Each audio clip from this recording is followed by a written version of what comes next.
따라서 하십시다. 6월절의 영적 교훈. 6월절의 영적 교훈. 6월절은 우리에게 주시는 영적 교훈이 크다. 영적 교훈. 그래서 오늘은 6월절의 영적 교훈이라는 말씀을 오늘하고 다음 주일 오후 시간하고 말씀을 드릴까 하고서 지금 생각 중입니다. 꼭 이 말씀을 통해서 우리에게도 6월절이 임하는 우리 그런 축복이 있어지시기를 축원합니다.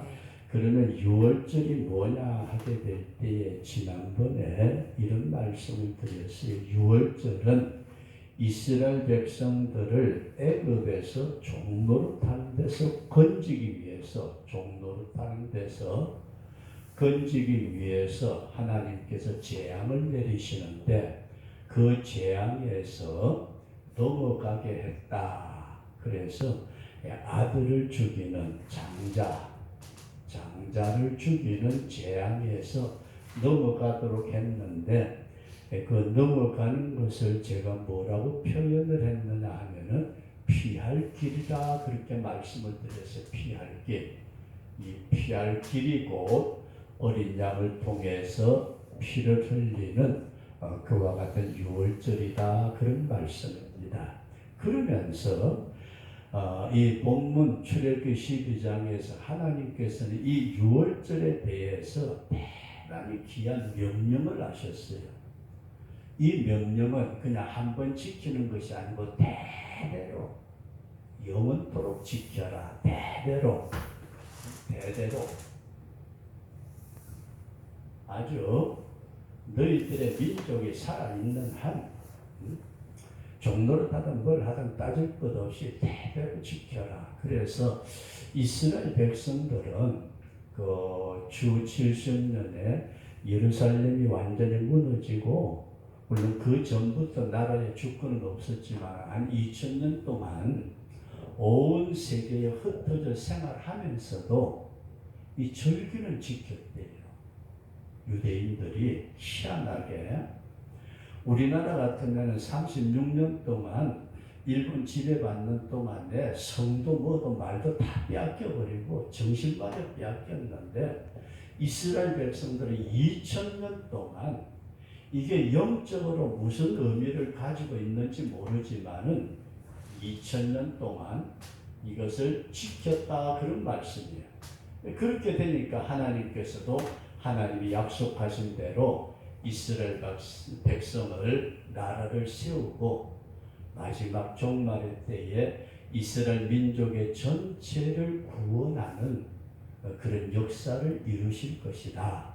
그렇게 믿습니다. 그런데 하나님께서 이 6월절에 대해서 말씀을 하실 때 세 가지의 중요한 말씀을 하셨는데 첫 번째로는 해의 시작이 되게 하라. 시작. 이게 시작점이에요. 시작점. 이걸 염두에 딱 두시면서 시작점. 그 다음에 두 번째로는 6월절에 반드시 빠지지 말아야 될 것은 어린 양을 취하라. 여기서 취하라. 그리고 세 번째 말씀을 드리고자 하는 것은 표적을 가져라. 피를 바라니 표적이 없는 사람들 너무 많아요. 예배당에 다닌다 하면서도 예수 믿는 표가 없는 사람들에서 이게 굉장히 중요한 말씀이다. 표적. 사도 바울은 갈라디아서에 말씀하시기를 내가 내 몸에 예수의 흔적을 가졌다. 사도 바울의 몸에 예수의 흔적을 가졌대요. 손에 못자국 가지고 옆구리 장자국 가지고 그게 아니고 바울 사도의 생애가 예수님을 나타냈다. 그렇게 보시면서 오늘은 이 세 가지를 다 말씀을 못 드릴 것 같은데 말씀 드리는 대로 드리고 주일날 계속해서 말씀을 드리도록 그렇게 한번 해보겠습니다. 첫 번째 6월절에 절기가 있는 달을 달의 시작으로 삼으라. 시작. 우리가 1년 365일 가운데 다 똑같은 날이지만은 12월 25일은 예수님의 탄생을 기념하는 성탄일이고 1월 1일은 새해가 시작되는 날이고, 그런 것처럼 유대인들의 시작은 어디서부터 시작되느냐 하게 될 때에 이 유월절부터 시작을 했다. 그래서 쉽게 우리가 말씀을 드린다면 유월절이 우리는 새해가 된 1월부터 시작하죠. 1월, 2월, 3월, 12월 그렇게 1년 그러는데, 유대인들은 유월절이 있는 그 날이 그 해에 처음 되는 날이다. 네, 그런 말씀입니다. 그래서 우리가 인간이 살면서 어떤 큰 계기를 만날 때에, 어떤 큰 일을 만날 때에 새로 시작한다.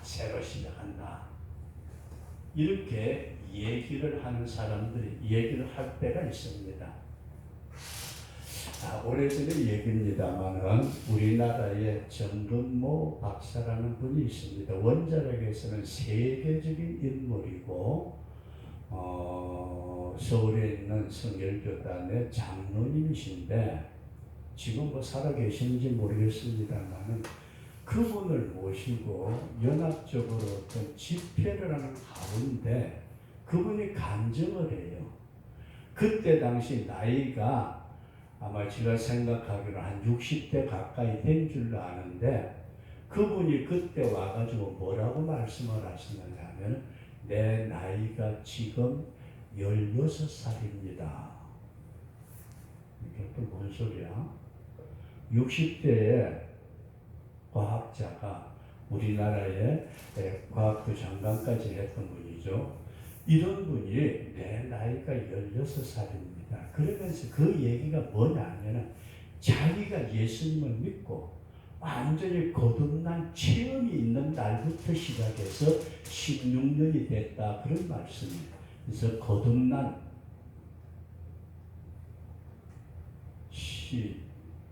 시간이라고 그럴까요? 그거 거듭난 때, 그때로부터 시작해서 자기의 영적인 나이가 16살입니다.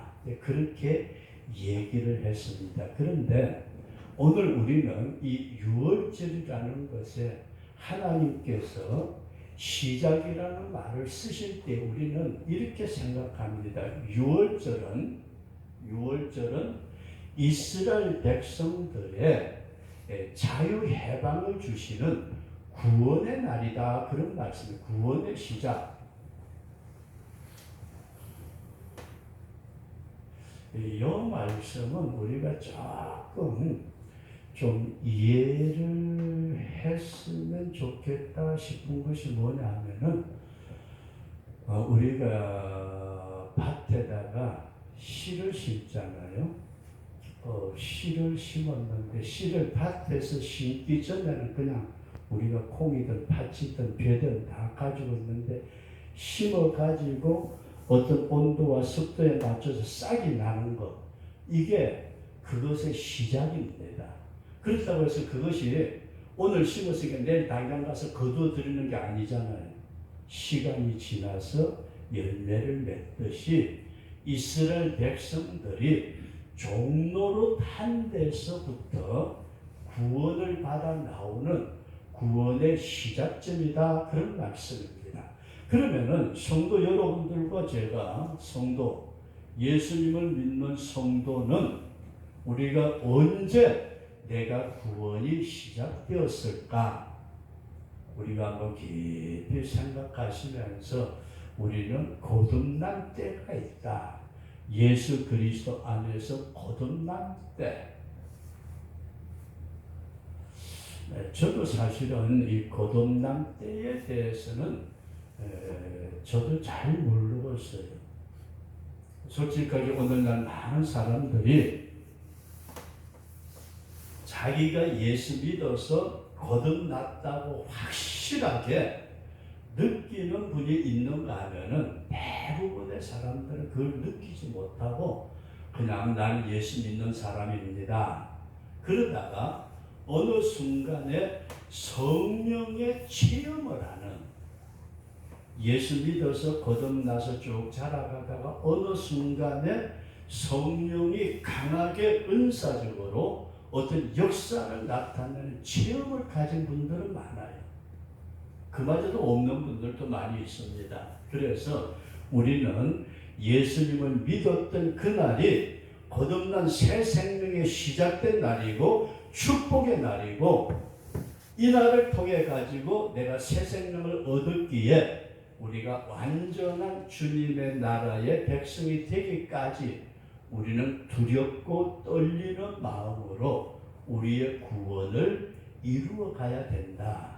시작하는 날이다, 그런 말씀을 시작하는 날. 6월절이라는 말은 하나님께서 그 시작점이니까 너희들이 이 시작점을 잊어버리지 말아라, 그렇게 우리에게 말씀하고 있습니다. 그리고 우리는 이 날이 죄와 사망과 저주와 하나님의 심판에서 해방된 날입니다.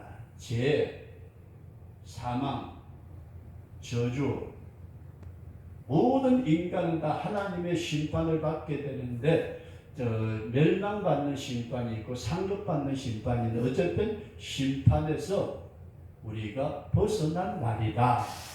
우리가 이걸 생각할 때, 나에게 예수 믿어서 구원받았습니다는 확신이 주어진 그날이 얼마나 귀하냐, 그런 말씀입니다. 그래서 우리 예수 믿는 성도는 이 날이 우리가 하나님 앞에서 구원을 받아가지고 하나님의 자녀로 영생 복락을 누리는 천국 가는 과정의 첫 번째 출발점이다. 천국 가는, 저와 여러분들이 이런 믿음을 꼭 가질 수 있기를 바랍니다. 내가 예수 믿은 날. 그래서 우리나라에 이름난 유명한 분들, 참 목회를 굉장히 성공적으로 잘하셨던 그런 분들의 얘기가 있어요. 이분들이 이제 쭉 여기서 목회를 쭉 해 나오시다가 굉장한 어떤 큰 교회 목사님들이라고 다 밤낮지하로 편하고 좋은 건 아니에요. 어떤 영적인 굉장한 힘든 디렘마에 빠질 때에, 여기에 영적인 어떤 디렘마에 빠질 때에 그분들의 특징이 있어요. 자기가 목회하기 전에 처음에 은혜 받았던 곳, 처음에 은혜 받았던 장소, 처음에 은혜 받았던 교회, 고향 교회가 됐든 뭐가 됐든 일이 되더라고요. 거기서부터 다시 처음부터 쭉 하니 자신의 그 목회 여정을 되돌아보신대요. 그냥 무조건 힘드니까 그냥 하고 기도하고 이겨나가야지, 그렇게만 하는 것이 아니고 어떤 과정에서 딱 부딪혔을 때에 처음으로 돌아가서 내가 그때에 하나님이 나에게 이렇게 역사하셨다, 그 과정을 다시 밟아서 찾아서 우리가 말하는 첫사랑을 회복할 때에 하나님은 이 모든 장벽을 뚫고 나갈 수 있는 힘을 주시더라. 그래서 성도 여러분들과 제가 먼저 이 6월절에 대해서 하나님이 말씀을 하실 때에 시작점이 6월절이다. 우리가 이렇게 생각하시면서 저와 여러분들에게 이런 말씀을 꼭 드리고 싶어요. 우리 한번 따라서 하십시다. 주여, 나에게도 6월절을 주시옵소서.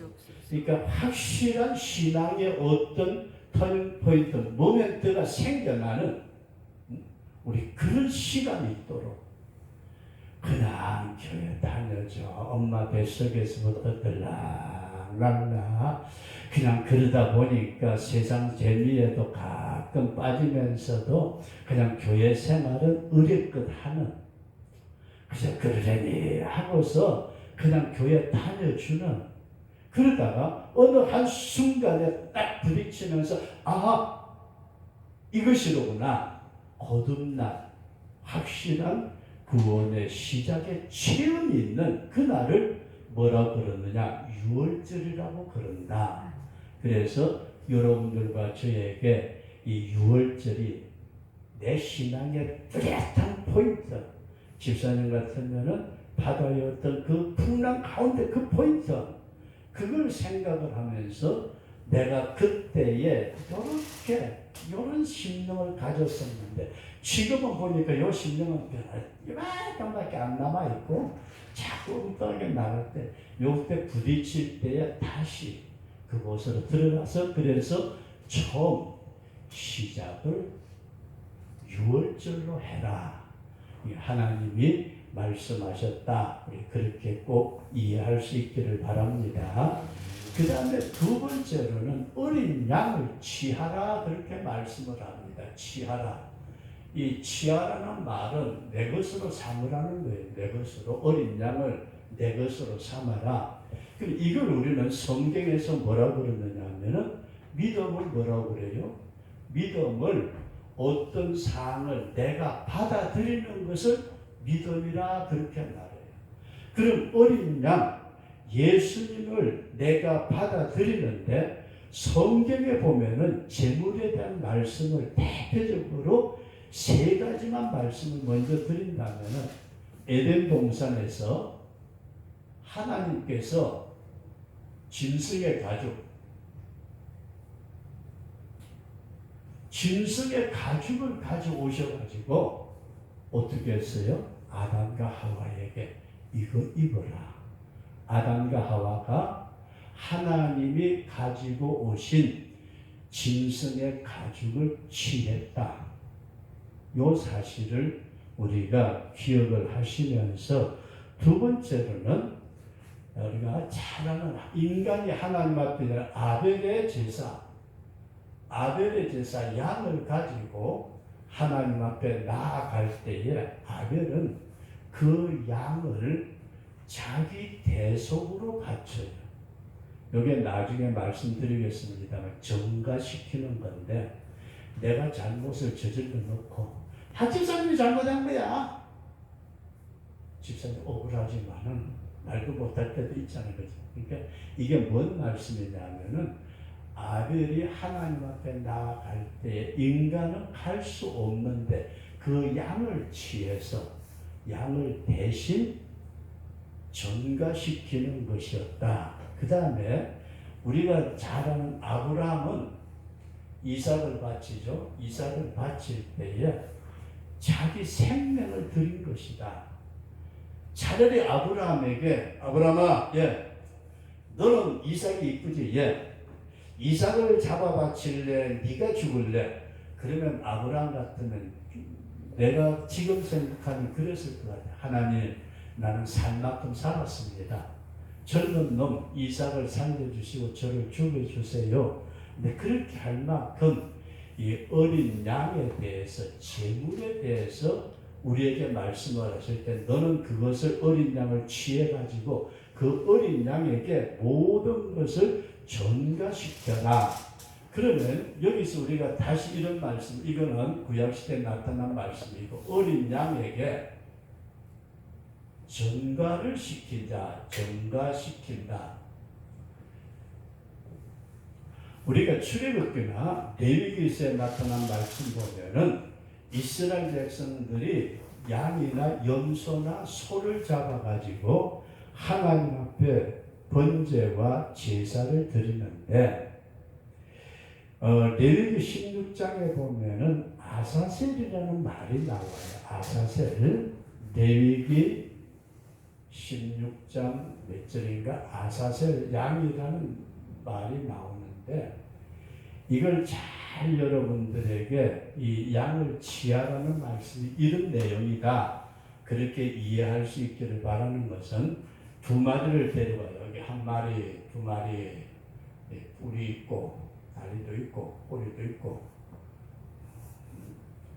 근데 어떤 사람이 죄를 지었을 때에 제사장 앞에 양을 끌고 와가지고 이 양의 머리, 대가리 위에다가 손을 얹고서 제사장과 함께 기도를 해요. 하나님, 내가 이런 죄를 지었습니다. 이런 죄를 지었습니다. 그러면서 자기가 지은 죄를 이 양에게 넘겨버리는 거예요. 넘겨버려요. 그러면은 요 양 한 마리는 번제로 완전히 죽여서 불살라 가지고 태워버리고, 이 양 한 마리는 아사셀 양이라 해가지고 먼 광야에다가 내보내버려요. 그러니까 그 사람의 죄짐을 지고 하나는 죽었고, 하나의 양은 그 양이 그 사람의 죄를 걸머지고 광야를 헤매다가 결국 짐승에게 찢겨 죽는, 이것을 뭐라고 그러느냐 하면은 어린 양을 내가 취해가지고 그 양에게 모든 걸 전가를 시킨다, 그런 말씀입니다. 그러면은 현대 성도들은 예수님을 믿는 어린 양에게 전가시킨 것이 구약시대면은, 오늘날 성도들은 예수님께서, 우리가 고린도전서 5장 7절 말씀에 보면은 유월절 양 곧 그리스도께서 희생이 되셨느니라. 예수님이 희생이 되셨대요. 믿으시면 아멘. 누구 때문에? 나 때문에. 내 때문에? 믿으시면 아멘. 네. 다시 말씀드릴게요. 2000년 전에 십자가에 못 박혀 돌아가신 예수님이 나는 2000년 후에 사니까가 아니고 전능하신 하나님의 시간의 선상 앞에서 내 모든 죄를 주님이, 예수님이 유월절의 양이 되셔가지고 내 죄를 전가받으시고, 내가 죄인이 된 것을 나는 죄인이 아닌 것으로 모든 죄를 넘겨보니까 나는 죄가 없고, 죄를 지신 예수님이 내 죄를 전가받으셔가지고 십자가에 피 흘려 죽으셨다. 이걸 양을 취하라, 그런 말씀이다. 이해되시면 아멘. 오늘 성도 여러분들과 제가 이 부분을 깊이 이해하시면서 옛날 2000년 전에 십자가에 매달린 예수, 그 예수님을 쳐다보니까 예수님만 매달린 게 아니고 나도 거기에 매달려 있다. 이것이 영적으로 보여지고 믿어지고 느껴지는 우리 그런 성도가 되도록 기도할 수 있기를 바랍니다. 우리는 때때로 그냥 기도할 때 그래요. 내 죄를 대신해서 예수님이 죽으신 것을 믿습니다. 그 대신 죽었다 할 때에 그 대신 죽은 예수님이 내 죄를 전가받으셔가지고 넘겨받으셔가지고 그 죄값으로, 내 죄값으로 예수님이 돌아가셨다, 그런 말씀이에요. 그래서 이 어린 양을 취하라는 말씀이 그냥 양새끼 한 마리 잡아가지고 피 흘려서 그냥 문설주에 바르고 그거 불에 구워 먹고 단순하게 이것만을 바라보는 것이 아니고, 그 양은 나의 모든 죄를 전가받아가지고 넘겨받아가지고 그 양이 하나님 앞에 죽음으로 말미암아 나는 죄가 없는 존재가 되었다. 이것이 양을 취하라 하는 말씀이다. 그렇게 이해할 수 있기를 바랍니다. 그리고 세 번째로 피에 대해서, 우리가 예수님의 피에 능력이 있어요.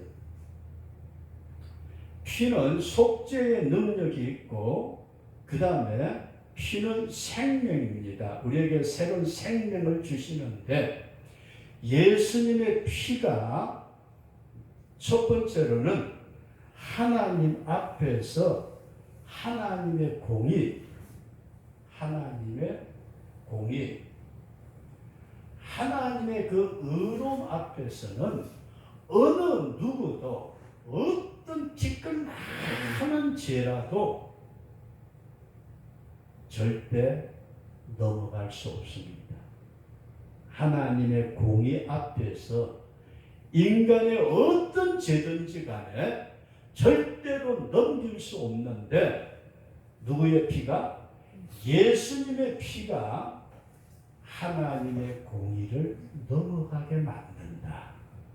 이게 너무나 엄청난 은혜요 축복입니다. 다시 우리가 한 번 더 인간이 범한 어떤 죄든지 간에 죄의 싹은 반드시 죽음이기에 하나님의 공의를 건너뛸 수 있는 어떤 죄는 도무지 없습니다. 그런데 예수님의 피가 덮을 때에는 하나님의 공의가 넘어간다. 그 하나님의 그 의로운 심판이 주님의 피 앞에서는 좀 어떻게 무력해진다고 그러면 좀 표현이 어떨는지 모르겠습니다만은 하나님의 공의를 잠재운다. 그 다음에 두 번째로 사람들은 자기가 옛날에 지은 죄에 대해서 계속해서 반복되는 생각이 있어요. 이걸 뭐라 그러느냐면 양심의 소리라 그래요.